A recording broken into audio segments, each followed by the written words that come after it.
Aloha! Welcome to a new special series of our podcast dedicated to the Olympic Games in Tahiti. We interview for you some of the protagonists of this Olympic adventure.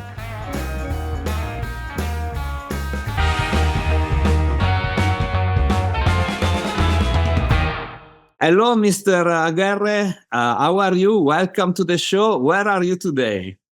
I'm in Mar del Plata in Argentina. Fantastic. So we are almost very close to the Olympic Games, almost like 35 days, something like that, Yes. even months maybe. And of course, there cannot be like a special edition of this podcast dedicated to the Olympic Games without talking again with you, because we talked already during the Tokyo Olympic Games. So for whoever is listening to this interview and wants to know more, can listen to 2 episodes. Yeah, of course. I will not ask the same question that I asked last. Maybe it's okay if it's similar question because maybe different people in Yeah. this time than in this time. So yeah, let's do it. Maybe different people, yes. So I go back to the first question that I asked them last time, and Yes. you told me that when I asked you what is the most important thing in surfing, you told me is to enjoy yourself. So Yeah. it's still the case for you? You would answer the same? Yeah, I think the most important about surfing is to get wet, get on the ocean, get on the waves. This is what the ocean does to us, no? That magic that we don't understand. Even science today hasn't really figured out what it does to us. But from immemorable times, we know that human beings have been going into the ocean in many different ways, to fish, to play, to ride waves, to play with the waves. So I think it's even if we don't know scientifically what it does, we know that it's good. Yes. So from the point of view of practicality, get on the ocean, get wet. Exactly. And, it's amazing to see how many people are getting closer to the ocean, to the sport of surfing. Yes. Of course, the Olympic Games is also part of this visibility that allow to be visible and to be considered as a sport for people that maybe do not have access to the ocean. Because one Yes. is the water that is kind everywhere nearby us, but the Yes. ocean, as you said, there's a therapeutic usage, as well. Yes. We have a lot of association, Surfer for Autism, and others all over the world that are really working in connection with the ocean to bring positiveness and to make a noticeable change in the life of each one of us. Yeah, I think if you go back maybe 100 years, 150 years ago, people used to go to the ocean to bathe. So they weren't really like playing on the oceans. It was like people go through a thermal water, in the mountains or something like that. This is like people used to go to take a bath of ocean water. I remember when I was a child, my mom would tell me, if I got like a scratch, go to the ocean, water will heal you. We didn't really understand. My mom didn't tell me the scientific side of it, but I'll know if I go in the ocean, like 3 or 4 days later, the scarf was gone. Yeah. So, and the physical scars are visible, but the emotional, the spiritual scars are not visible. And the effect, it's inside the biochemistry of the body and the electricity that the chemicals produce in the body. And that's how we have brain thinking, it's electricity, microelectricity that goes through the body. And there is something in the chemicals in the water and the ocean. But certainly when the waves hit and there is a lot of oxygen and it's like shaking, you put a banana, you put milk, it's nothing. But you turn it and suddenly you got a banana shake. And that's much better than a banana and milk. It's a banana shake. So the oceans are like, they shake the ocean and it goes inside our body. The largest system of our body is the skin.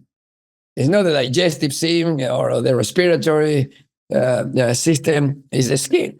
We're covered by skin, and the skin is absorbing air, water, chemicals, everything. And And I think that a lot of people are realizing that. But this pleasure of feeling better and finding a cure for many physical or emotional illnesses that especially in modern society brings a lot of them, they come together with stress. Stress is the way we know that we're not happy.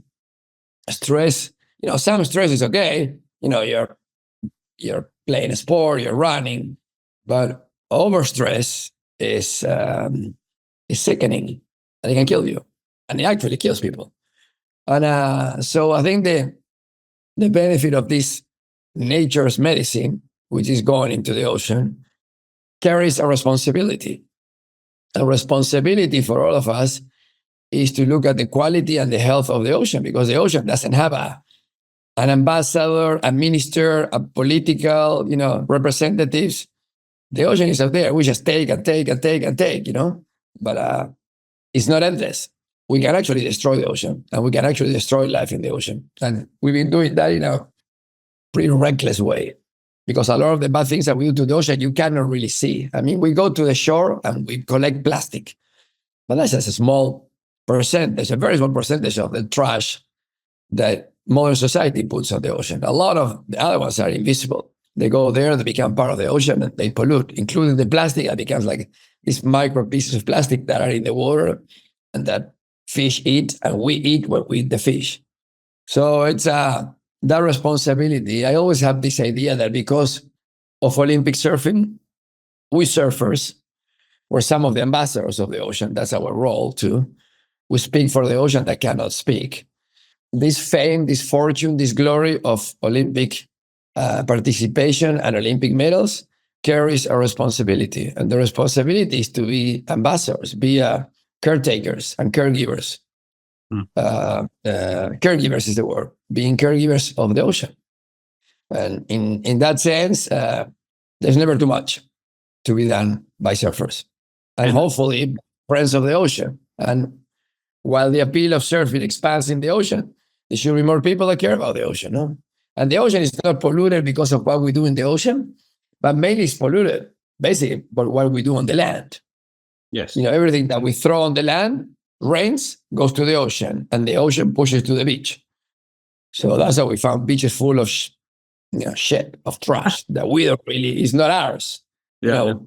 It's not that we go to the ocean and we throw everything that is on the beach, but we throw it on the streets and it goes to the ocean. And it doesn't matter if it's a city by the ocean. There are cities that are 100 kilometers away from the ocean, and everything when rains goes to the river, and the rivers carry to the sea, and the sea carries to the beach. So that we need to understand this, and we cannot be silent witnesses. We should speak about. And how to convey this message in the Olympic Games and beyond is left to the willingness of each one of us, or like there should be like kind of a system put in place in order to. I think the activity of improving the treatment of the ocean is not something that sure, there've been meetings about quality and environment and the ocean and targets and country and politicians and presidents and kings and prime ministers. They all agree. They have 3 days of great loving of the ocean sessions, and then they go back to their business. Yeah. And so you have to have rules, but by now we know that there's no rule that is there enforced because a law is approved and then we can go to sleep. We the people need to continually ask in many different ways, through social media, through interviews, through our own actions and words, ask the people that have the power, and that's the public sector and the private sector, that they need to be good guardians of the oceans. Yeah. Because it's like, if we are not part of the solution, then we're part of the problem. And that goes for every human being. Yeah. And in the case of the Olympics, it's a giant visible event. So we asked in Tokyo, we have meetings with some of the sponsors that we said we didn't want plastic bottles. We want refill stations for anything from water to sodas and all that. And it was the first time that it was asked. And people were shocked that we were asking for that. I said, if we are the ultimate example, then we need to be an example, no? Yeah. It's like, how could you be an example of quality of food if one of the sponsors used to be the number one seller of junk food in the world? So, of course, the Olympic system needs funds to sustain itself, the Olympic movement, the Olympic Games. But at the same time, we have to push our stakeholders, the athletes, the national federation, the international federation, the national Olympic committee, the minister of sports, and ultimately the sponsors to be in sync with these hopes of a better world through sports. In our case, a better world through surfing. Yeah, and definitely what took my attention, apart many, every single topic you just said, like it would require maybe a different podcast, but episode. Yes. But nevertheless, if we are not doing anything, we are guilty because we are not using. We're not making actions, so things will stay the same, or actually will get worse. I think normally it will get worse. It's like, a friend of mine, the founder of a very large, famous clothing brand that has been held as an example of how to do things right. He said that they asked him, what about sustainability? I said, well, the human race is not sustainable, not the way we live. So we really need to think again the way we do all things. When I was a kid, people would throw cigarettes everywhere.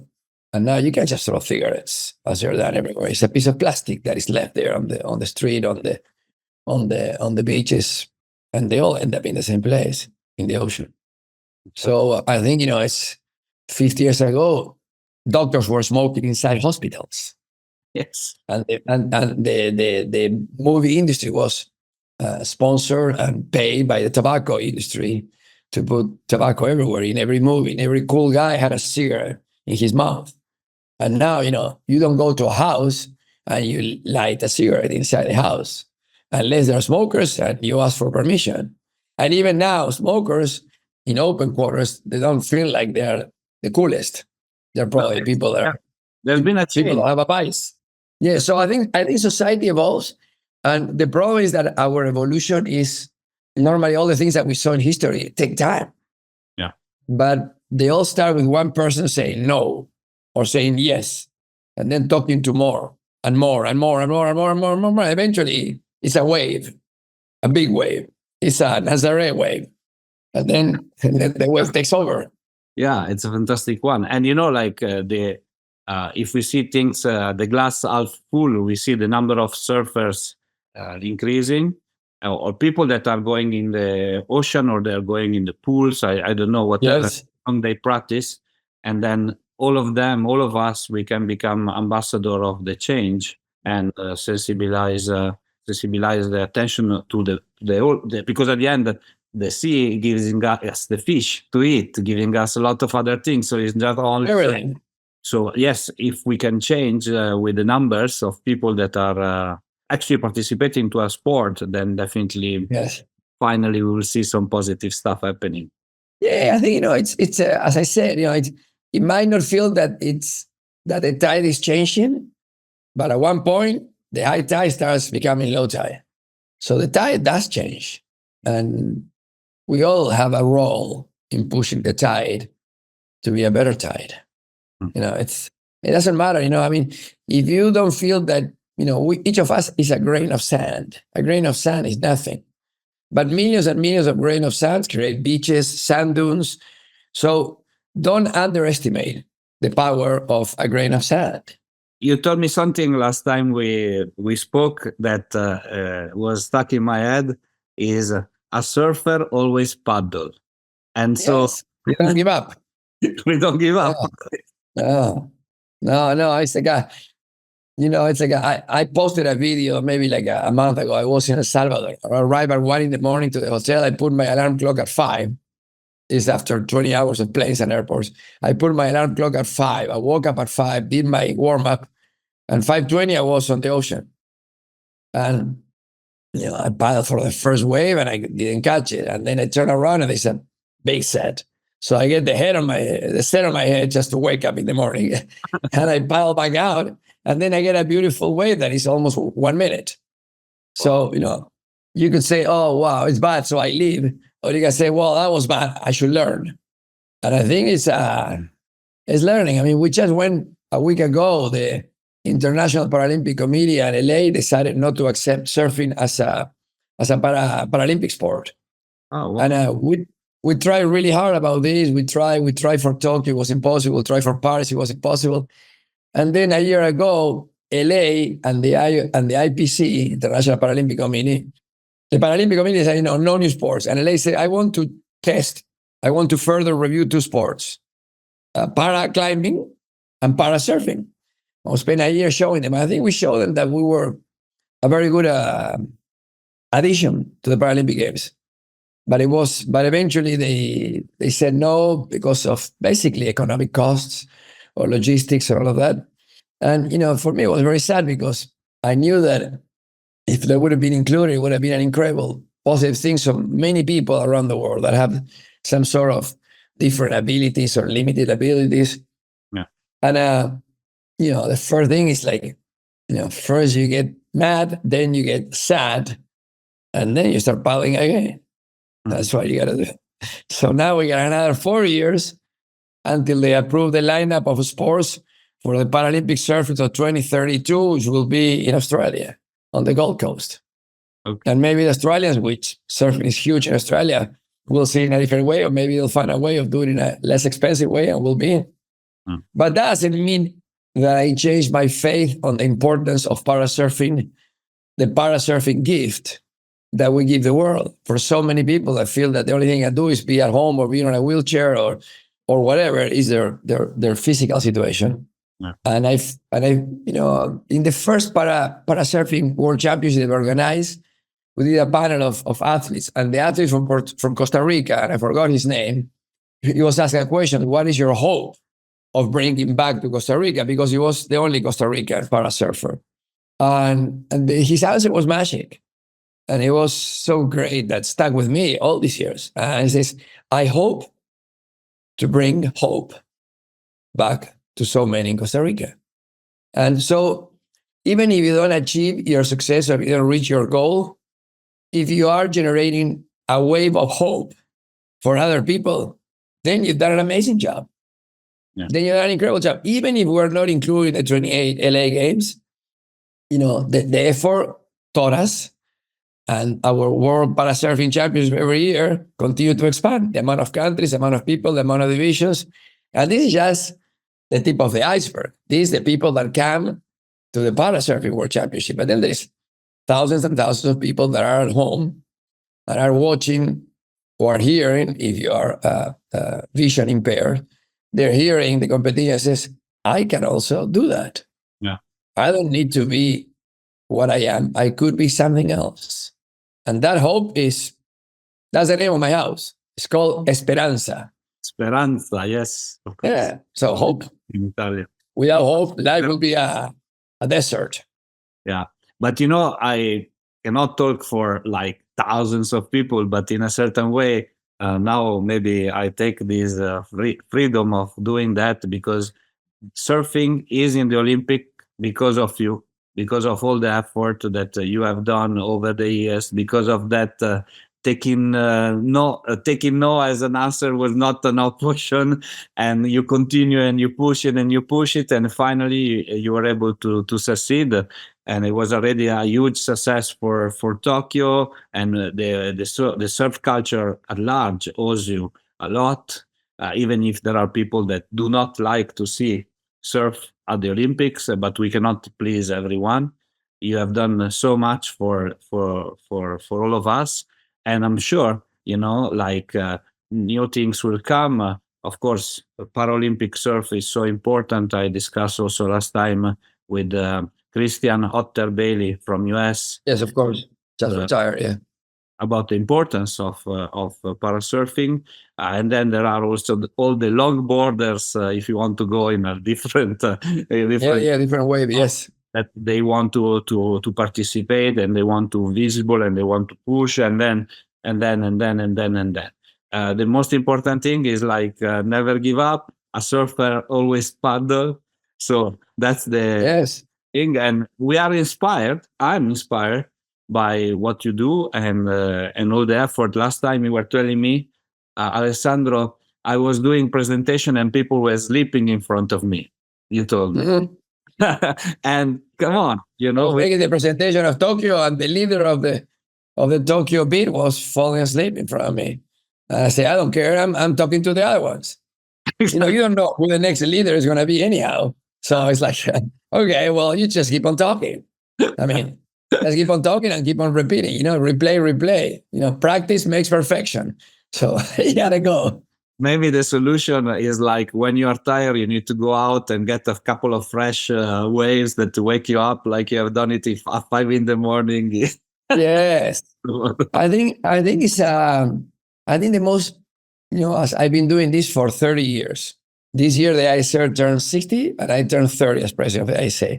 Oh. Always working pro bono. I never drew a $1 from being president of the ISA. And I realized that what I'm doing is not just for the ISA, it's not just for surfers, it's a message of hope. And in this world in which there is so many hopeless situations and wars and violence and the people at the bottom getting further on the bottom and the people on the top getting further on the top. So it's very easy to give up. And say, you know what? It's impossible. What am I trying? Why even try? But you know, you're a surfer. You know that if today is impossible, the first day I went to El Salvador, I looked at the waves and I didn't go out. I look at those waves and said, this is just too much for me. So I went out the second day. It was slightly small, still one of the biggest days of my life. And I went out and I caught a couple of waves. I was comfortable. So I paddled out to the point for the biggest sets. And before I got to the point, a big set came and just nailed me and dragged me like 150 yards back. And I was under the water, being pulled by my leash. I said, what am I doing here? And then I said, what am I doing here is I'm pushing the limits. I'm realizing that you don't paddle to the point, you paddle on the channel. So you're learning. You know, I thought that the point was there and I didn't take it, I didn't do it in a safe way. So you learn and you come back and you do it better. Yeah. And that's what we're doing. We're hoping that, you know, that other people will do it better because of us and other people will be happy. And that thing that the ancient Hawaiians and Polynesians knew about going into the ocean that they didn't understand, but they love it. Yeah. Now, you know, we're just in that wave. The important thing is also to be there, you know, to challenge yourself and to go with the and yes. to surf the wave. Because some of us, okay, maybe they are 20 years old in full energy. Some of us, yes. 8 years old, and they just like the effort of going and paddle out is already liberating, you know, and yes, it's yes to stay at home and watching TV. Yeah, I think, you know, it's I thought the surfing was one thing, and then 5 years ago I broke my femur skateboarding, and then for 8 months I couldn't stand up on a board. Around 4 months, my doctor allowed me to go surfing, but flat on the surfboard, catching waves flat. At first, it was kind of weird. And then I started getting waves. And then I started getting tubes that I couldn't get standing up. I was getting, you know, on a 60 centimeter, 70 centimeter waves, I was getting a tube ride. So I realized, you know what? Maybe my future is to be a parasurfer. Maybe at one point in my life, that's where it is. And if that's where it is, so what? Yeah. It still does the trick. Still, the medicine functions standing up, on a surfboard, on a bodyboard, on a longboard, on an SUP, with your body surfing. The trick is the same. Yeah. So the medicine comes in different containers. No. Definitely, I totally agree with you. For me, just be there and going out is already something that gives me. Well, I hope one day I can be in Italia and it's one of the few places that I haven't surfed. And I've been there when I was there many, many years ago. I didn't have a surfboard. I don't even know if there were surfers in 1980. Probably a few, but I didn't see them. But now they know they're surfers, you know. It's always somebody telling me, let's go. Some Italian surf. So I hope that not too far from now, I'll be able to ride the waves of Italy. There is a huge surf community. Of course, the best surfer in Italy is Leonardo Fioravanti. Yeah, of course, I know him. There is a community back in the 80s there is a huge community, especially in Tuscany or in Italy, that are like, and then now the people that are from the western side, they will be upset with me. So there was a huge community everywhere that really perform, that were the pioneers for Italian surfing. That Yes. I spoke with Bo Young one day, Yes. the son of Nat Young, and Yes. he was like surfing in Italy for the longboard tour at that time. Yes. And he told me, Alessandro, the surf, okay, was good, great, but the pasta after the surf was amazing. Yeah, it's all the different versions of surfing. It's the Italian surfing, it's pasta surfing. Extra added value, if you want to say, because you need carbs to be Yes. stronger. So we were talking about surfboards, and Yes. one of the biggest, main, most beautiful surfboard collection is owned by you. So I am Yes. a bit curious, if you want to say, about what is the best or the most iconic surfboard that is in your collection. Oh, that's it. But for a while, I thought it was a 1890 Hawaiian board that was certified by the Vision Museum, probably the oldest board not in the museum in Honolulu. And that board is in the middle of my living room in my house in California. And then I got interested into Simmons boards, Bob Simmons, which is basically the inventor of the modern board. He went from wood planks to modern surfboards, fiberglass, foils, rails, rockers, fins. Everything came from Bob Simmons in a short period of time. Like 6-7 years, he did all. So I got one of his personal boards, and I got another one. I have a few of them, and I have replicas. I have modern replicas of those boards which I've surfed in 10-foot waves. So I love those, and some of them. I have a very rare Simmons, which I love. But then a few years ago, the Teahupō'o family contacted a friend of mine, and they wanted to sell one of the two red boards from Eddie, the one that he surfed in Sunset, the board that he's on the cover of Leroy Granit's book, Walking the Beach on the Duke. And I asked the person, I said, have you contacted any buyers other than me? He said, no, you're the first. Well, don't call anybody else. so that board is in the house, and it's been in the hands of many famous surfers. An incredible board. Yeah, it's 1967. It's like a Bugatti of the surf. It's an incredible gun, which I love. But I don't know. And I use this question, because in Tokyo, if I well remember, yes, you were thinking about to have like a kind of a festival, we had it. It was huge investment. I took 20 of my boards. It was an incredible museum with art pieces, information, all photos, everything. There was going to be music, yoga, DJs, organic food, everything on the beach. And then a week before the Olympics, Tokyo declared a state of emergency, and the Olympic Surfing Festival, which is what it was going to be called, was not done. And I think there will be something small in Tahiti, but not big. But hopefully there will be in LA in 2028. There will be an appropriate. And my board collection is there, which of course I will lend again happily. And we can't forget that California has approved a law several years ago that surfing is the official sport of California.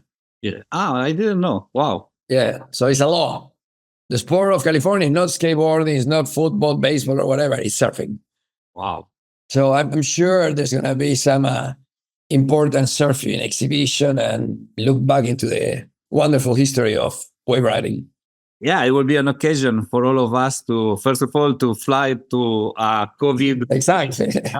And to see part of your collection live and not from picture, and definitely, amazing pieces. And for people that doesn't know you, of course, you are the founder of one of the most iconic brand in the surf industry, that is Reef. Yes. What is the best memory of those early years of Reef? It's hard. We sold the company 19 years ago with my brothers. And we spent 20 years ago as owners, founders. We started with nothing. It was my brother and myself, and we got less than $4,000, and we didn't know anybody in California. So it was very difficult. But I got a lot of good memories. I mean, I don't know, so many good memories. But it was I think the best memory was both of us had flat feet.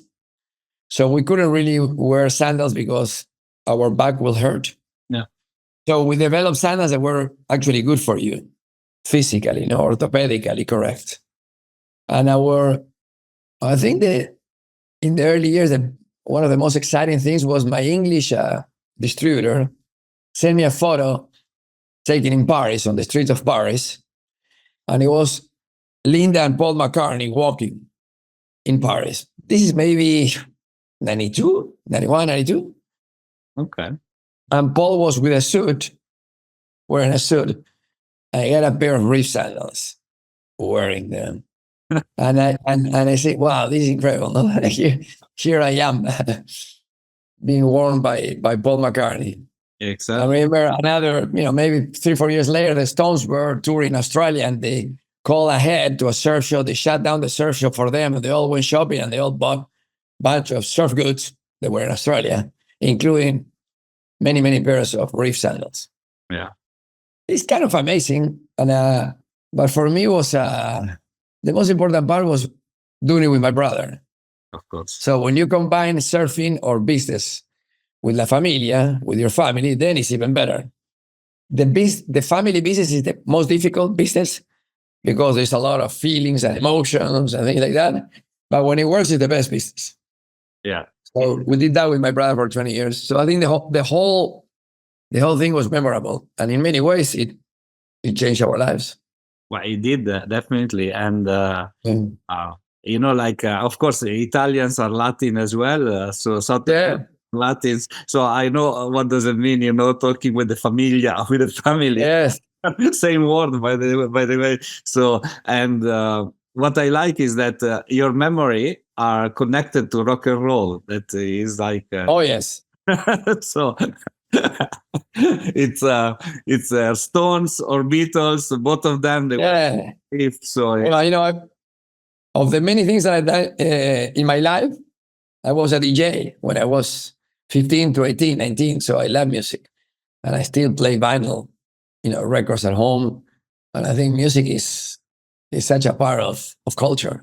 I mean, not today's music, all music. All music. Yeah. I mean, 30,000 years ago, they will make some sounds and hit a stone on the rock, or hit a tree with a piece of tree, and you will have a drum. So it's a good part of life. Yeah. And what I like, since you break an open door with me on music and vinyls and the past, is that the albums were written in the way you should have listened to them, right? Song 1, of course, 3. Yeah, but you go straight to the one you everybody likes and forget all the... Well, I think we will all hear the whole music, the whole album, and then we'll make our picks, our choices, and then the musicians, the producers will also be thinking about how to put it in order. So it will be maybe start with like a beat catchy, and then go into something slower, and then funky, and then come back to something punchier. So it's communication, Still. Trying to listen to Exile on the main street and just like flipping through the songs and not listening to the whole album, you lose everything is behind. Yes. For the Rolling Stone fans. I was blessed enough to talk in my podcast with Greg Knoll. I know you know him very, very well. So I need you please to share one fun memory, if you want, with Greg. I have so many good memories with Greg. I remember one day when he put out his book, maybe 10 years ago, he gave me the book and he wrote, like, Fernando, I'm not sure if I can call you like a son, a younger brother, a nephew, but in any way, you're part of the family. Wow. And Greg and Laura Laura still lives in their home in Crescent City, Northern California. They were such a wonderful people. And we made so many things. I mean, the first time I went to the IOC, I took a Greg Knoll board, a cat that I bought from him, and he gave me a super discounted price, basically cost. And I took that board, and that board is in the Olympic Museum. And I took a shortboard too by Kelly Slater. And but with Greg, I have so many stories. I mean, some crazy stories. Being in Hawaii and playing around all the old Hawaiians, and Greg, he was treated like a Hawaiian by the Hawaiians. And in an evening on Waikiki, listening to the Hawaiians playing ukulele around a fire pit. And Greg hasn't been in the ocean for many, many years. He stopped surfing. He was big, you know, he gained a lot of weight. He didn't want to surf, kind of like, and then he came back shaping boards, but he still wasn't surfing. He was reshaping or reviving all boards, wooden boards, balsa, redwood, koa, you know, replicas of Duke board, which I have one. And we were in Waikiki, and he hasn't been surfing in many, many years. This is maybe 2003, 2004, and all the Hawaiians want him to surf, but he's not surfing. So they put him on a rigger, and they went at Queens, which is a canoes, which is the left of Queens, which is a right in Waikiki. They sat him in the front, and they rode away with him. And he was screaming like a kid, like a young kid. And that afternoon, that was in the morning, and the afternoon I couldn't find him. And then from my hotel room, I look at the ocean. There's Greg standing on the reef, water to his waist, and he's pushing Laura, his wife, into catching waves. Nice. So he was, and I was so happy because in some way I felt like, you know, I was part of this Greg going back to the waves, no? But I don't know, so many times he's been at home so many times in La Jolla, helping me fundraise for the environment, for the ISA, for humanitarian causes. A wonderful family. And his son, Jed, is shaping. He lives in San Clemente. He shapes amazing board. And he was the only student of Greg, really. Yeah. He was shaping and surfing. I mean, surfing Mavericks and shaping all type of boards. And eventually he became like an incredible shaper that he is today. So it's I miss him. You know, when on the last days before the Olympic, in the last couple of years before the Olympic Games, I lost my father in 2019. I lost Eduardo Arena, which was the founder of the ISA and my best friend, like a surfing father from Peru, which we became really good friends. And then I lost Greg. So these were my elders, you know, my father, my biological father, my surfing father, and my ISA father, and all of them, of course, very close to me. So it was I think that was the only sad thing for me on the Olympic was that both my parents were gone. It took me so long, so they couldn't see that. I mean, they knew that I was what I was doing, and they thought I was crazy, but they supported me.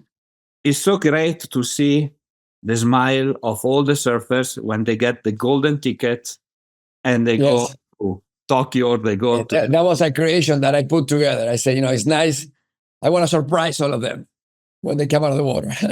So I asked all of them in this series. I spoke with, I don't know, Luca Messinas, Tim Helte, whatever. And I asked what is going on in their mind, what was going on in their mind when we're receiving the ticket. But I want to ask the same question to you. What is going on in your mind when you're giving this ticket away? I just love making people happy.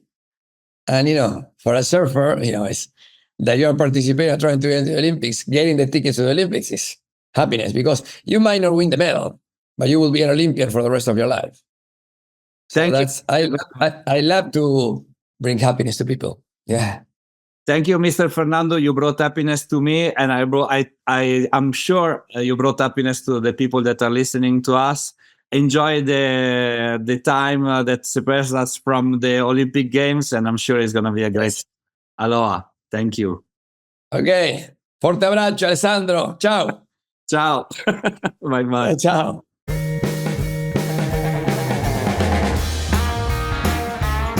Hi, it's me again. I hope you enjoyed our today's episode. If you want to know more about us, please follow www.thetempleofsurf.com and all our social media. Mahalo!